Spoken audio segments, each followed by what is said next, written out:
आजच्या कार्यक्रमाला उपस्थित आदरणीय शरद पवार साहेब, महाराष्ट्राचे सहकार मंत्री आदरणीय बाळासाहेब पाटील, या बँकेचे प्रशासक आदरणीय विद्याधरजी, मॅनेजिंग डायरेक्टर, उपस्थित महाराष्ट्र सरकारमधील सर्व सन्मान्य मंत्रीगण, नीलमताई, त्याचप्रमाणे उपस्थित सर्व महानुभाव, महाराष्ट्रामध्ये सहकार क्षेत्रामध्ये जी प्रगती आणि विकास झालेला आहे त्याचा अनुभव आपण सगळ्यांनी घेतलेला आहे आणि या महाराष्ट्रामध्ये सहकाराची ही मुहूर्तमेढ ज्यांनी केली आणि विशेषतः ज्या महाराष्ट्र राज्य सहकारी बँकेचा यात मोलाचा वाटा आहे, त्या बँकेच्या स्थापनेशी ज्यांचा जवळचा संबंध होता असे श्री कैलासवासी वैकुंठभाई मेहता, सर विठ्ठलदास ठाकरसी आणि प्राध्यापक धनंजयराव गाडगे, या तिन्ही सहकार क्षेत्रातल्या महानुभावांचं आज आपण या ठिकाणी त्यांच्या तैलचित्राचं अनावरण करतोय। ही सहकार क्षेत्राच्या दृष्टीने आणि महाराष्ट्राच्या दृष्टीने अतिशय आनंदाची आणि अभिमानाची गोष्ट आहे। या तिघांचाही पण इतिहास आता पवार साहेबांनी सांगितला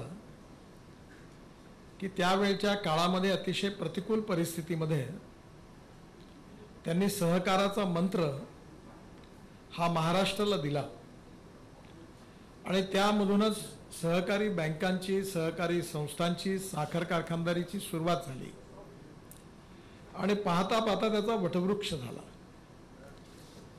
पण महाराष्ट्रातल्या या सहकार चळवळीचं खऱ्या अर्थाने मूल्यमापन करायचं असेल तर महाराष्ट्रातल्या सहकार चळवळीचा, विशेषतः महाराष्ट्राच्या, ग्रामीण महाराष्ट्राच्या जनजीवनावर काय सोशो इकॉनॉमिक इम्पॅक्ट आहे, त्या परिणामाच्या बाबतीत ज्याचं अध्ययन झाल्यानंतरच आपण वैकुंठभाई मेहता, विठ्ठलदास ठाकरसी आणि धनंजयराव गाडगे यांची दूरदृष्टी आणि त्यांचा सहकाराबद्दलचा सकारात्मक दृष्टिकोन याचं महत्त्व समजू शकतो। आज आपल्या देशाच्या मध्ये देखील सर्वात महत्त्वाची गोष्ट कोणती असेल तर आपण सगळेजण हे म्हणतो की आपला ग्रोथ रेट काय आहे, GDP काय आहे, आणि आज आपल्या देशामध्ये विशेष करून आपल्या मॅन्युफॅक्चरिंग सेक्टरमधून 22 ते 24% कॉन्ट्रीब्युशन आपल्या ग्रोथ रेटमध्ये आहे, GDP मध्ये आहे, आणि 52 ते 54% सर्व्हिस सेक्टरचा आहे। पण 8 ते 12% केवळ ॲग्रिकल्चर आणि ॲग्रिकल्चर अलाइड इंडस्ट्रीमधलं ॲग्रिकल्चरचं कॉन्ट्रीब्युशन आहे आणि हीच देशाची सगळ्यात मोठी समस्या आहे। ज्या काळामध्ये या बँकेची स्थापना झाली त्यापूर्वीच्या काळामध्ये देशातली 80% जनता ही ग्रामीण भागात राहत होती आणि त्याचबरोबर या जनतेसमोर गरिबी, भूकमरी आणि बेरोजगारीचं संकट होतं। त्या जनतेला आर्थिक पायावर समृद्ध संपन्न करण्याकरता हा सहकारचा विचार विशेषतः या सहकार धोरणांनी त्यावेळी दिला आणि त्याचे आज फळं आपल्याला सगळ्यांना बघायला मिळतात आहेत। परंतु विशेषतः यातली सगळ्यात महत्त्वाची गोष्ट कोणती असेल तर जो 10 ते 12% आपला जो ॲग्रिकल्चर ग्रोथ रेट आहे हा अजूनही पण आपण म्हणू त्या लँडमार्कपर्यंत बिलकुल नाही आहे आणि हीच देशातली सगळ्यात मोठी समस्या आहे। आज आपल्या देशामध्ये 115 ॲस्पिरंट डिस्ट्रिक्ट्स आहेत ज्याचं पर कॅपिटा इन्कम निग्लिजिबल आहे। महाराष्ट्रातली पण त्यात काही डिस्ट्रिक्ट आहेत आणि त्यामध्ये सोशली, इकॉनॉमिकली, एज्युकेशनली बॅकवर्डनेस आहे आणि तिथलं per capita income, GDP, agriculture growth rate नगण्य असल्यामुळे देशाच्या टोटल ग्रोथमध्ये आपण जो उद्दिष्ट गाठायला पाहिजे ते गाठण्यामध्ये अडचण आहे आणि म्हणून 115 ॲस्पिरंट डिस्ट्रिक्ट, त्याचबरोबर सोशली, इकॉनॉमिकली आणि एज्युकेशनली जो बॅकवर्ड एरिया आहे त्यात विशेषतः ट्रायबल डिस्ट्रिक्ट आहे, आदिवासी क्षेत्र आहे। दुसरं क्षेत्र जे त्याच्यामध्ये आहे ते कृषीचं क्षेत्र आहे। कृषी आणि ग्रामीण आणि आदिवासी क्षेत्रामध्ये जे बॅकवर्डनेस आहे, आर्थिक मागासलेपण आहे, तेच देशाच्या समस्येचं सगळ्यात मोठं कारण आहे. आणि ते दूर करण्यामध्ये सहकाराची भूमिका कशी यशस्वी झाली याचं उत्तम उदाहरण म्हणजे विशेषतः कोल्हापूर जिल्ह्याचं उदाहरण आहे. देशात सगळ्यात जास्त पर कॅपिटा इन्कम आणि ॲग्रिकल्चर ग्रोथ रेट यावर्षीचा मला माहिती नाही, पण हा कोल्हापूर जिल्ह्याचा आहे. आणि याचं कारण जे आहे की कोल्हापूर जिल्ह्यामध्ये हे होण्याचं कारण तिथे सहकारी साखर कारखान्यांनी जे उत्पन्नाचं, प्रॉफिटचं आणि शेतकऱ्याला समृद्ध करण्याचा जो उच्चांक गाठला त्याचा परिणाम म्हणून त्या जिल्ह्यामध्ये पर कॅपिटा इन्कम, GDP आणि ग्रोथ रेट वाढला. आणि ज्या ठिकाणी पर्चेसिंग पॉवर वाढते, हातात पैसा येतो, त्या ठिकाणी इकॉनॉमी मल्टिप्लाय होते.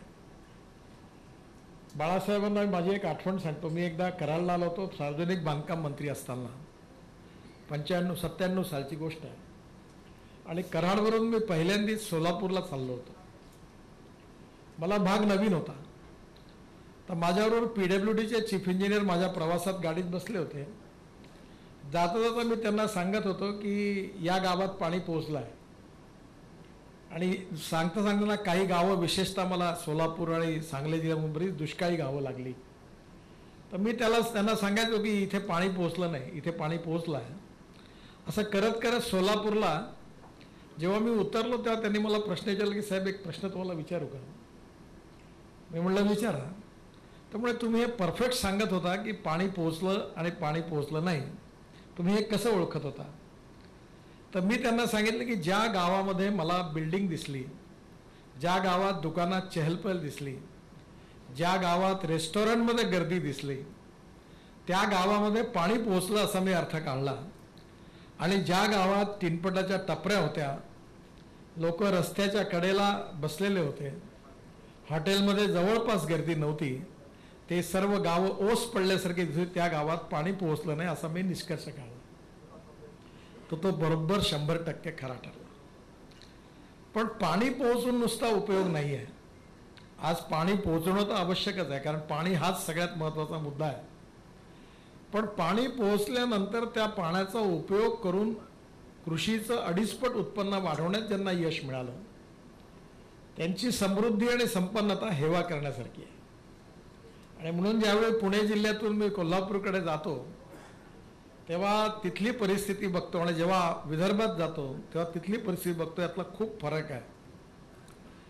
आणि फरक जो आहे तो याचं कारण त्या पाण्यामुळे जी संपन्नता आली, त्याच्याबरोबर जी सहकार चळवळीतून व्हॅल्यू ॲडिशन झालं, त्याच्यातून तो परिणाम दिसला. आणि म्हणून या सहकार चळवळीचं मूल्यमापन धनंजयराव गाडगीळ यांनी किंवा वैकुंठभाई मेहतांनी त्या काळामध्ये याचा गरिबी, भूकमरी आणि बेरोजगारी दूर करण्याकरता हे जे इकॉनॉमिक मॉडेल कोऑपरेटिव्हचं स्वीकारलं, ते निश्चितपणे आज आपल्या ठिकाणी यशस्वी झालेलं आहे. परंतु एक गोष्ट ज्यातली महत्त्वाची आहे की त्या संदर्भात मध्ये एकदा मी MSMEचा मंत्री होतो, त्यावेळी सोलर चरखा आला. त्यावेळी गांधीवादी कार्यकर्त्यांनी मला सांगितलं की तुम्ही सोलर वस्त्राला मान्यता देऊ नका. त्यावेळी माझ्या मनात होतं की घराघरामध्ये रूफटॉपवर सोलर लावायचं पॅनल, आणि महिलांनी घरात सूत काढायचं, त्यांना 12 ते 15 हजार रुपये महिना मिळेल आणि सूत गिरणीची गरजच नाही. आणि सोलरवर निघालेलं सुताचं सायझिंग, ब्लिचिंग आणि कॅलेंडरिंग हे सोलरवरच करायचं आहे, वर्धेत केलं आहे. आणि त्याच्यानंतर त्याच्यावर प्रिंटिंग ऑर्गॅनिक केले, म्हणजे आपल्या फळ, फूल आणि यांचे वनस्पतीचे हे घेऊन त्याच्यावर त्यांनी प्रिंटिंग केलं आहे. नीलमताई वर्धेत आल्यावर एक विभाग गुप्ता म्हणून आहेत मगन संग्रहालयात, एवढ्या सुंदर, आणि कॉटन देखील ऑर्गॅनिक, म्हणजे त्यात केमिकल फर्टिलायझर आणि इन्सेक्ट न वापरता केलं. तर मला सगळ्या गांधीवादी ज्येष्ठ कार्यकर्ते की तुम्ही हे नका करू. मी म्हटलं का? कारण म्हणे हा सोलर चरखा हे यंत्र आहे, आणि जो हातमाग आहे तो हाताने चालतो. तर मी त्यांना गमतीने प्रश्न विचारला, अहो जर महात्मा गांधींच्या समोर जर सोलरचं संशोधन झालं असतं तर त्यांनी हातमागाच्या ऐवजी सोलर चरखा हाच लोकांमध्ये प्रचार केला, कारण टेक्नॉलॉजी नव्हती. गांधीजी त्या काळामध्ये वातीने लावलेला दिवा असेल किंवा रॉकेल तेलावर दिवा त्याच्यात राहत होते, याचं कारण त्यावेळी वीज नव्हती. पण आज वीज आली आहे तर तुम्ही त्याला असा कसा विरोध करता. मी त्यांना बरंच समजावून सांगायचा प्रयत्न केला, पण मला काही यश मिळू शकलं नाही. शेवटी मी तो कायदा करण्याकरता मी स्वतःच माघार स्वीकारली, कारण त्यांना नाराज करणं मला योग्य वाटलं नाही. त्यामुळे जी चळवळ वैकुंठबाईंनी, विठ्ठलदासजींनी किंवा धनंजयरावांनी त्या काळात सुरू केली, त्याचं काळाच्या ओघामध्ये त्याचं नवीन विजन आणि दृष्टी देण्याचं काम आता अनास्कर तुमच्यावर आहे, बँकेवर आहे. आणि हे जे काही नवीन दृष्टिकोन आणि व्हिजन बेसिक स्पिरिटमध्ये चेंज नाही आहे. सुप्रीम कोर्टाने जसा निर्णय दिला होता की silent features of the constitution cannot be change, तसं silent features of the cooperative cannot be change. त्याच्यात जो वेलफेअरचा इंटरेस्ट आहे तो कधी बदलायची गरज नाही आहे. पण त्याच्याबरोबर टेक्निकली त्याच्यामध्ये काळाच्या बदललं पाहिजे.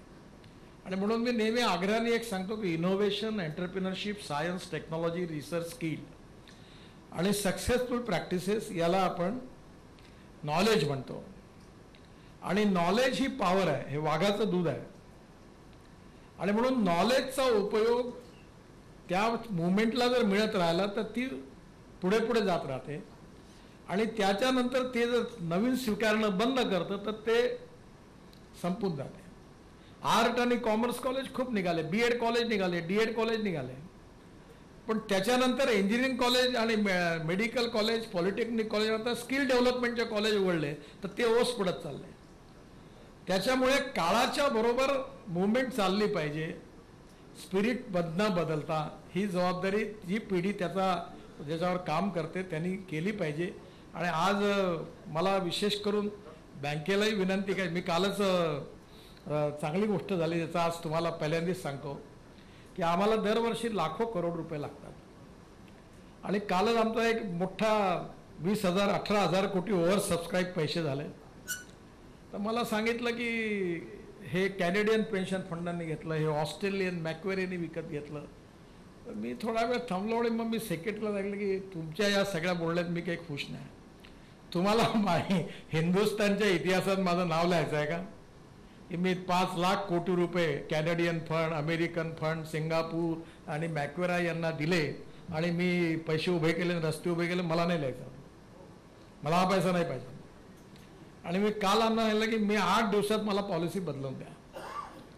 आणि त्या पॉलिसीमध्ये मी त्यांना सांगितलं की मला आता इन्फ्रास्ट्रक्चरला जो पैसा पाहिजे तो पोलीस कॉन्स्टेबलचा पाहिजे, कर्मचाऱ्याचा पाहिजे, सरकारी अधिकाऱ्याचा पाहिजे, शेतकऱ्याचा पाहिजे, कोऑपरेटिव्ह सोसायटीचा पाहिजे, क्रेडिट सोसायटीचा पाहिजे. आणि माझी रिक्वायरमेंट पूर्ण कोऑपरेटिव्ह फील्ड देऊ शकत नाही. पहिले मी तुम्हाला प्रायोरिटी देणार आहे. मला वर्षाचे 4 लाख कोटी पाहिजेत. आता ते मला हे पैसे जे आहेत ते मी आता ते नंतर त्यांचे मी प्रायव्हेट करता त्यांनी जरूर टाकावे.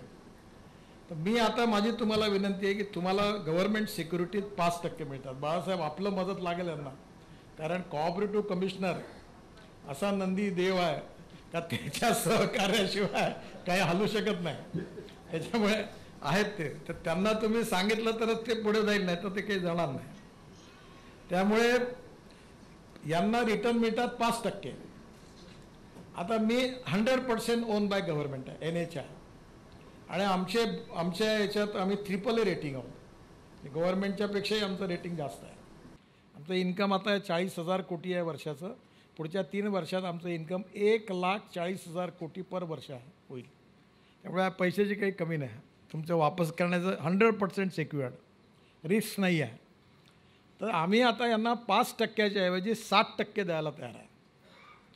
आता तुम्ही फक्त यांना परवानगी दिली पाहिजे की NHI गव्हर्नमेंट आहे, भारत सरकार आहे, याच्यात त्यांना गुंतवण्याची परवानगी दिली पाहिजे. तिकडनं त्यांनी दिले नाही ते बिचारे जिथे 5%वर इन्व्हेस्ट करतील त्यांना 2% कमी मिळतील. तर महाराष्ट्रातल्या क्रेडिट कोऑपरेटिव्ह सोसायट्यांजवळ पैसा आहे, त्यांना इन्व्हेस्ट कुठे करायचा प्रॉब्लेम आहे. कोऑपरेटिव्ह अर्बन बँकांजवळ पैसा आहे, MS बँकेजवळ पैसा आहे. तर आज जर यांना 2% रिटर्न मी वाढवलं त्यांना पुष्कळ हजारो करोड फायदा होईल. आणि याच्यात काही रिस्क नाही आहे. आणि आता हळूहळू मी ठरवलं की स्टॉक एक्सचेंजमध्ये जायचं. आणि त्याच्यामध्ये अजून एक दुसरी योजना जी आहे त्याच्यात आपण महाराष्ट्रात ती पण कोऑपरेटिव्ह संस्थांना लागू करा. ती फंड ऑफ फंड होती.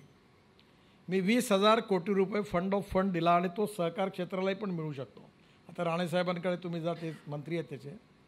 तो फंड असा होता की ज्या MSME स्मॉल स्केल इंडस्ट्रीज, तर कोऑपरेटिव्ह इंडस्ट्री ही MSMEमध्ये येते आणि त्यांनी ज्यांचा 5 वर्षाचा बँक टर्नओव्हर बरोबर आहे, 5 वर्षाचे इन्कम टॅक्स रिटर्न्स बरोबर आहे, 5 वर्षाचं GST आहे बरोबर आहे, आणि 5 वर्षामध्ये त्यांनी एक्सपोर्ट केला आणि 5 वर्षाचा प्रॉफिट अँड लॉस अकाउंट आहे, त्यांचं ग्रेडिंग करून त्यांना आम्ही कॅपिटल मार्केटमध्ये जाण्याकरता 15% आम्ही भारत सरकारतर्फे इक्विटी देणार फंड ऑफ फंडमधून. आणि माझी कल्पना अशी आहे ती योजनेची, ती मंजूर झाली योजना, की त्या कोऑपरेटिव्ह संस्थेने ती जर इक्विटी घेतली 15% कॅपिटल मार्केटमधून, तर 5 ते 7 वर्षात त्याच्या शेअरची किंमत 10 रुपयाची 50 रुपये 70 रुपये होते. कारण आम्ही चांगल्याच संस्थांना देतो आहे ज्यांचा ऑलरेडी प्रॉफिट आहे. आणि मग 10 रुपयाच्या शेअरची किंमत 70 रुपये झाली की मी ते शेअर विकून टाकायचे, पुन्हा 70 रुपये घेऊन पुन्हा नवीन माणसाला द्यायचे. तर 20,000 कोटीला मी 5 वर्षात 2 लाख कोटीपर्यंत पोहोचण्याचा प्लॅन केला तयार. आणि 2 लाख कोटी त्यांच्या बँकेत कर्ज मागायला जायचंच नाही, कॅपिटल मार्केटमध्येच जायचं. त्यामुळे तुम्ही हे करू शकता अनास्कर, कोऑपरेटिव्ह स्टॉक एक्सचेंज याला. हां, त्याच्यात तुम्ही जर हे केलं तर येणाऱ्या काळामध्ये पैसा मिळेल. कारण इकॉनॉमिक व्हायबिलिटीशिवाय काही खरं नाही. No philosophy can be taught to empty stomach. जे म्हणतील की मला अनेक लोकांनी काल सांगितलं की आम्ही हे कल्याण करतो, आम्ही ते करतो, आमचं असं आहे, आमचं तसं आहे. मी म्हणतो मला या फालतू गोष्टी सांगू नका. बॅलन्स शीटमध्ये प्रॉफिट किती आहे सांगा. आणि तुम्ही नशीबवान आहात सगळे, कारण तुम्ही पश्चिम महाराष्ट्रात साखर कारखाना काढला. मी विदर्भात 3 कारखाने चालवतो आणि आता प्रॉफिटमध्ये आलो यावर्षी साहेब. म्हणजे आता टर्नओव्हरही चांगला आहे. आणि आता म्हणजे मला किती खडतर जीवनातून प्रवास करावा लागला आणि कुठून झाला. मी नेहमीच म्हणतो, आपल्यालाही सांगितलं की मागच्या जन्मी, मी नेहमी म्हणतो लोकांना की मागच्या जन्मी पाप केलं असेल तो 2 गोष्टी हमखास करतो. एक तर साखर कारखाना टाकतो, नाही तर पेपर चालवायला घेतो वर्तमान. पण तुमची अनुकूल स्थिती आहे आणि आम्हाला त्याच्यात जायला कठीण झालं. आता आमच्याकडे 100 टन एकरी उत्पन्न काढणारे शेतकरी, गोंदिया, भंडारा, वर्धा, नागपूर जिल्ह्यात कालच परवानं सत्कार केला. म्हणजे किती कठीण काम आहे तुम्ही कल्पनाच करू शकत नाही. तुमच्यापेक्षा खूप पटीने कठीण. पण आता भांडवल जर लो कॉस्ट मिळालं तर प्रॉफिटेबिलिटी वाढणार. आणि त्याच्याबरोबर टेक्नॉलॉजीचं जो आहे ते होत नाही आहे. बाळासाहेब, एक छोटंसं काम आहे. पवारसाहेब आणि तुम्ही इथे आहात.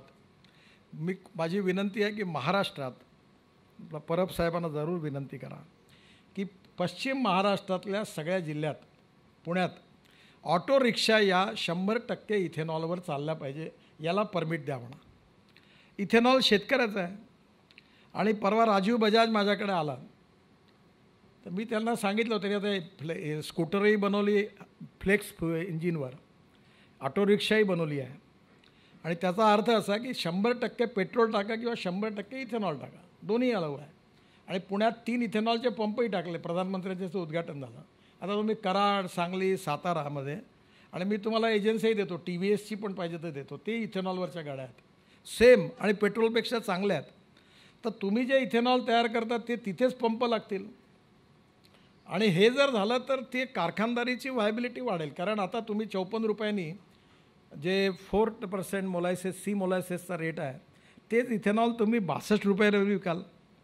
आणि पेट्रोलचा भाव 115 रुपये आहे. आणि आता मी अजून ते पेट्रोलियम मिनिस्ट्रीने अप्रूव्ह केलं नाही, रशियातून एक टेक्नॉलॉजी आणली आहे की 1 litre petrol equal to 1250 ml ethanol, कारण त्याची कॅलरिक व्हॅल्यू कमी आहे. त्याच्यामुळे आता आम्ही अशी टेक्नॉलॉजी आणली आहे की ते एकदा एका मशीनमधून केलं की इथेनॉलची कॅलरिक व्हॅल्यू इक्वल टू पेट्रोलची कॅलरिक व्हॅल्यू. आणि या दोन्हीमुळे झाल्यानंतर आपलं पश्चिम महाराष्ट्रातले सगळे पंप, पेट्रोल पंप ज्या कंपनी बंद होऊन तुमच्या मालकीचे, कारखान्याच्या मालकीचे इथेनॉल पंप सुरू झाले. आणि आता काल किर्लोस्कर माझ्याकडे आले होते, टोयॅटो आणि किर्लोस्कर दोघं, जपानमधून दोघं त्यांच्या कंपनीचे आहेत.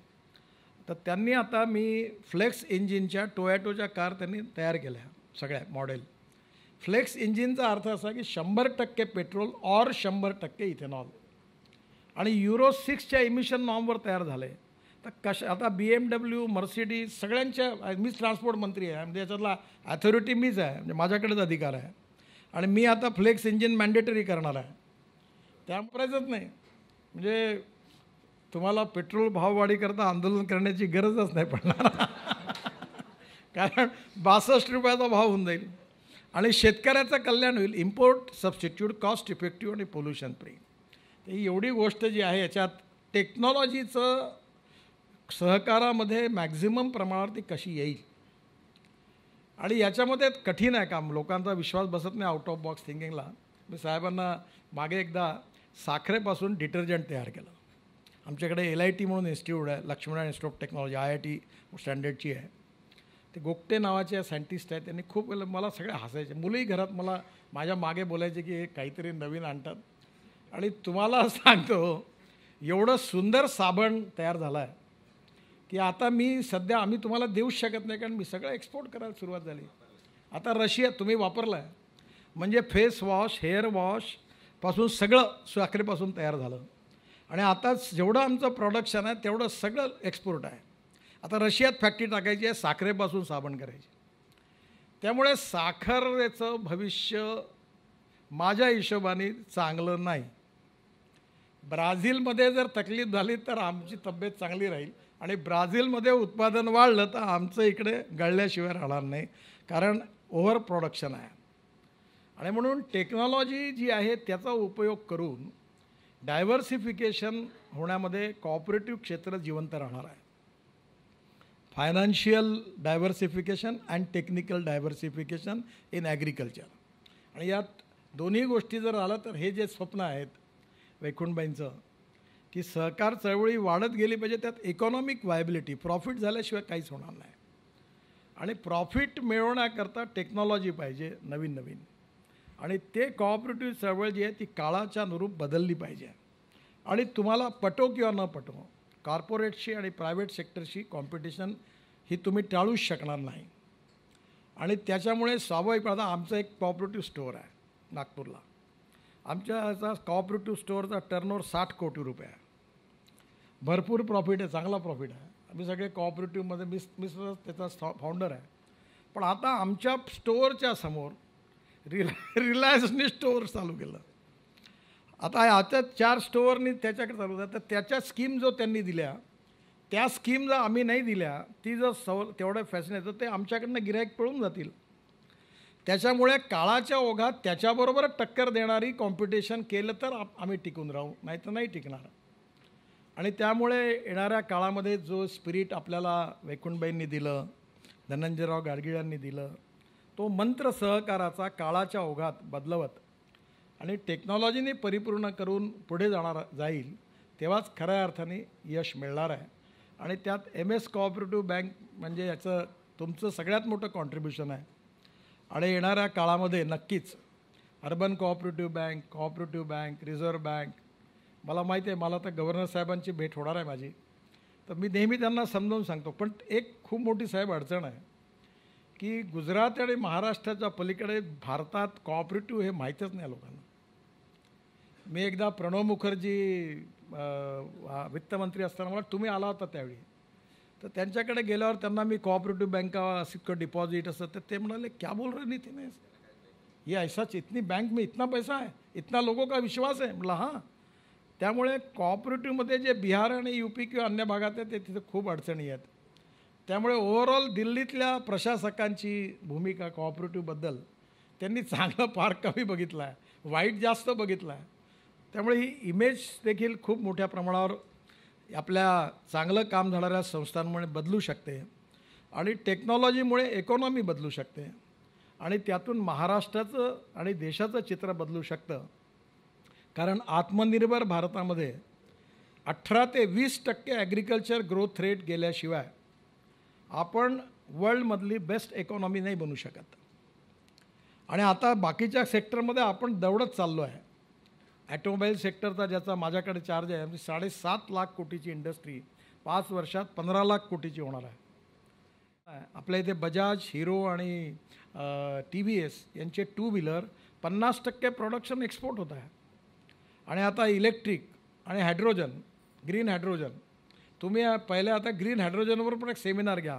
आपल्या साखर कारखान्यात जे खराब पाणी आहे त्या पाण्यावर सोलर एनर्जीचा उपयोग करून त्या पाण्यापासून ग्रीन हायड्रोजन तयार करायचं आणि त्याच्यावर आपल्या ट्रक आणि बसेस आणि इंजिन आणि chemical factory, cement factory green हायड्रोजनवर चालवायची, ती टेक्नॉलॉजी आली आहे. मी आता 2 महिन्यांनी ग्रीन हायड्रोजनवरचीच गाडी दिल्लीत वापरणार आहे. आणि येणाऱ्या काळात ही टेक्नॉलॉजी जी बदलेल ती कॉपरेटिव्हनी जर आत्मसात केली कॉर्पोरेटच्या आधी, तर तुमच्या हातात त्याचा बेनिफिट्स मिळणार आहेत. आणि म्हणून काळाच्या बरोबर जो विचार वैकुंठबाईंनी दिला, धनंजयराव गाडगीळ यांनी दिला, त्या विचाराला यशस्वी करण्याच्या दृष्टीने काळाच्या ओघात त्याला ॲप्रोप्रिएट टेक्नॉलॉजीवर पुढे नेण्याचं काम MS कोऑपरेटिव्ह बँक आणि कोऑपरेटिव्ह क्षेत्रातून मंत्री जी आहे इथे यांच्या सहकार्य नक्की होईल असा विश्वास व्यक्त करतो. विशेषतः कैलासवासी वैकुंठबाई मेहता, सर विठ्ठलदास ठाकरसी आणि प्राध्यापक धनंजयराव गाडगीळ यांच्या स्मृतींना पण अभिवादन करतो. आणि नक्कीच त्यांचा विचार पुढे जाऊन असंच यश या चळवळीला मिळत राहील असा विश्वास व्यक्त करून माझं बोलणं संपवतो. धन्यवाद.